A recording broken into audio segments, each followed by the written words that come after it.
Hey guys, कैसे हैं आप सब।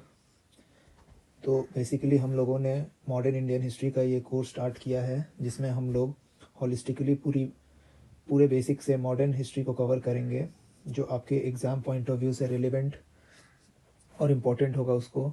अगर आप लोग किसी भी स्टेट सर्विसेज की तैयारी कर रहे हैं तो आप ये कोर्स फॉलो कर सकते हैं। ये कोर्स काफ़ी हेल्पफुल होगा आपके लिए और आपको मॉडर्न इंडियन हिस्ट्री में एटलीस्ट स्टेट सर्विसेज में कोई दिक्कत नहीं आएगी।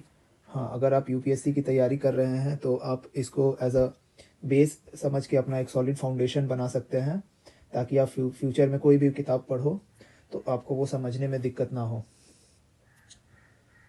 और एक बात, अगर आप लोग में से जो पहले से मॉडर्न इंडियन हिस्ट्री की थोड़ी बहुत समझ रखते हैं तो ये काफ़ी अच्छी बात है। आप लोग अपने कॉन्सेप्ट्स को और भी ज़्यादा स्ट्रॉन्ग करना इन वीडियोस के मदद से।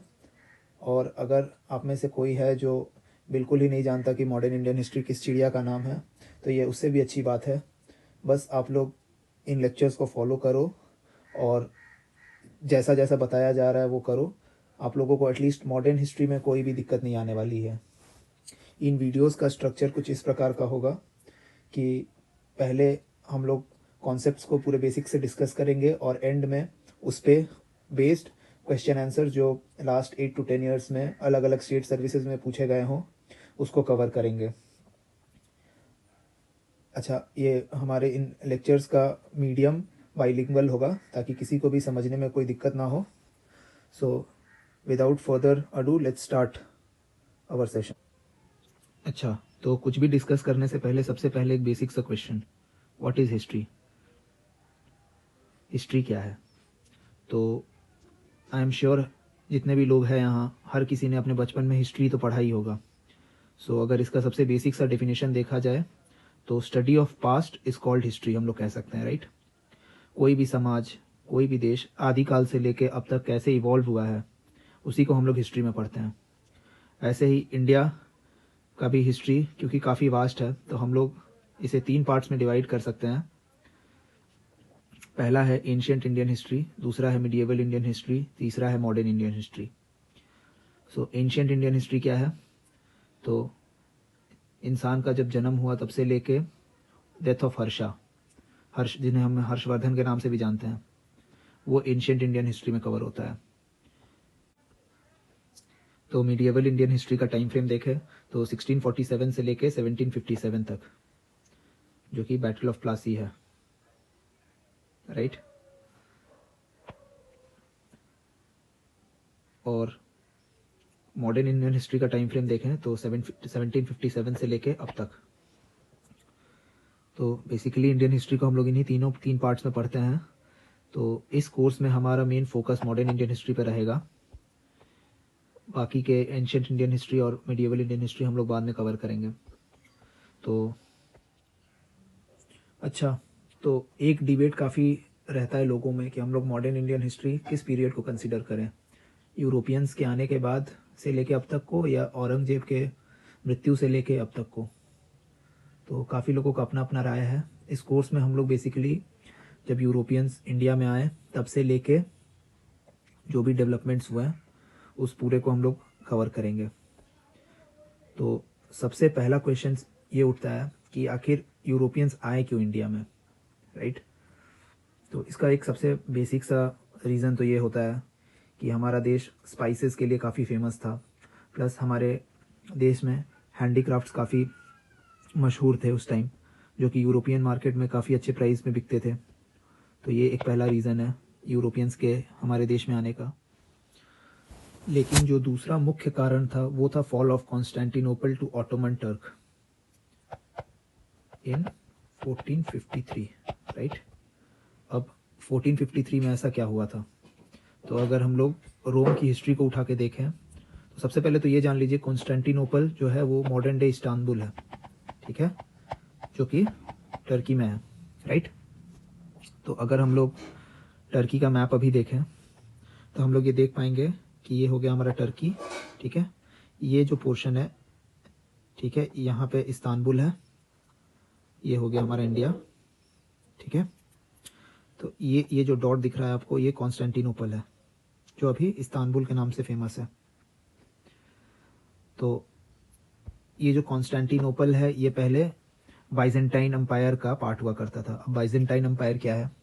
तो जो ईस्टर्न रोमन एम्पायर है उसी को हम लोग बाइजेंटाइन एम्पायर कहते थे। देखिए ये रोमन एम्पायर हो गया ये पूरा, तो इसका जो ईस्ट की तरफ जो ये पार्ट था इसको हम लोग बाइजेंटाइन एम्पायर कहते थे। ठीक है, अगर आप ये मैप देखो तो आपको और अच्छे से समझ में आएगा। ये हो गया आपका कॉन्स्टेंटिनोपल, ये उस टाइम का ऑटोमन एम्पायर है, ये बाइजेंटाइन एम्पायर है। तो कॉन्स्टेंटिनोपल जो है वो बाइजेंटाइन एम्पायर का पार्ट हुआ करता था, लेकिन 1453 में ऑटोमन एम्पायर ने उस पर कब्जा कर लिया, राइट। तो कॉन्स्टेंटिनोपल का क्या सिग्निफिकेंस था? कॉन्स्टेंटिनोपल का यही सिग्निफिकेंस था कि यूरोपियन जो भी आते थे हमारे देश में, यूरोपियंस तो हमारे देश में काफ़ी पहले से ट्रेड कर रहे हैं, लेकिन जो ट्रेड का रूट हुआ करता था वो मोस्टली लैंड रूट था, जो कि कॉन्स्टेंटिनोपल होकर गुजरता था। कॉन्स्टेंटिनोपल को गेटवे ऑफ ईस्ट कहा जाता था, गेटवे टू इंडिया, राइट। तो जो भी यूरोपियंस आते थे इसी रूट से आते थे। तो जब ऑटोमन एम्पायर का कब्जा हो गया इस रूट पे, तो लैंड रूट पे अरब्स जो थे, अब यूरोपियंस को कुछ भी गुड्स बाई करने के लिए अरब इंटरमीडिएरीज का सहारा लेना पड़ रहा था। काफ़ी हाई टैक्सेस देने पड़ते थे उन्हें कोई भी गुड्स परचेज करने के लिए, क्योंकि अब जो लैंड रूट है अब वो अरब्स के कंट्रोल में था। ऊपर से अगर आप देखें तो ये जो रेड सी का जो पार्ट है ये भी पूरा अरब्स के कंट्रोल में था, जिसपे अरब लीडर्स की मोनोपोली हुआ करती थी। ठीक है, तो अब कुल मिला के यूरोपियंस के पास कोई चारा बचा नहीं था, या तो उन्हें हाई टैक्सेस देना पड़ता या तो उन्हें कुछ नया इंडिया आने के लिए कोई नया रूट का सहारा लेना पड़ता। तो फिर उन्होंने वाया सी रूट इंडिया आने का रास्ता ढूंढा, जिससे वो फिर इंडिया आके उन्होंने डायरेक्टली ट्रेड करना शुरू किया। ये तो हो गया हमारा दूसरा reason, fall of Constantinople, right. और एक तीसरा रीज़न भी था। यूरोप में 14th से 17th सेंचुरी तक रेनिसांस का टाइम था। रेनिसांस यानी रीबर्थ। अब रेनिसांस इन यूरोप का क्या मतलब है? इसका यही मतलब है कि इस टाइम पीरियड में 14th से 17th सेंचुरी के बीच में यूरोपियन सोसाइटी जो था वो मॉडर्निटी की तरफ बढ़ रहा था। मतलब वहाँ काफ़ी सारे टेक्नोलॉजिकल साइंटिफिक डेवलपमेंट्स हो रहे थे, जिसमें से एक जो डेवलपमेंट हो रहा था वो था शिप बिल्डिंग का और नेविगेशन का। तो यूरोपियंस काफ़ी ईगर थे हर तरफ वर्ल्ड के अलग अलग कोनों में पहुंचने के लिए। ठीक है, ये तो हो गया हमारा तीसरा रीज़न। चौथा रीज़न ये था इकोनॉमिक डेवलपमेंट इन यूरोप। अब जब जैसे कि मैंने बताया उस समय यूरोप की सोसाइटी ग्रो कर रही थी, काफ़ी सारे उन्होंने अलग अलग साइंटिफिक मेथड्स अपना लिए थे, क्रॉप प्रोडक्शन काफ़ी बढ़ रहा था यूरोप का। तो इसीलिए क्योंकि यूरोप की सोसाइटी इकोनॉमिकली ग्रो कर रही थी, तो अब वह धीरे धीरे लग्जूरियस गुड्स की तरफ आकर्षित हो रहे थे। और उस टाइम पे यूरोप में लग्जूरियस गुड्स का मतलब था ओरिएंटल गुड्स, यानी गुड्स जो कि इंडिया और बाकी एशियन कंट्रीज से उन्हें मिलता था। तो यही मुख्य 4 कारण थे जिसके वजह से यूरोपियंस ने अब मन बना लिया था इंडिया के साथ डायरेक्टली ट्रेड करने का। ठीक है, तो अब तक हमने जाना कि यूरोप में ऐसे कौन से डेवलपमेंट्स हुए हैं जिसके कारण से यूरोपियंस इंडिया में ट्रेड करने के लिए एक्साइटेड हुए और ट्रेड करने के लिए इंडिया आए। और अब हम पढ़ेंगे कि किस ऑर्डर में यूरोपियंस इंडिया में आए। तो हम देखेंगे कि सबसे पहले इंडिया में पोर्तुगीज़ आते हैं जो कि 1498 एडी में आते हैं। ठीक है, उसके बाद इंडिया में जो आते हैं वो थे द डच पीपल जो 1605 एडी में आते हैं। फिर आते हैं अंग्रेज़ 1609 एडी में। उसके बाद आते हैं द डेन्स।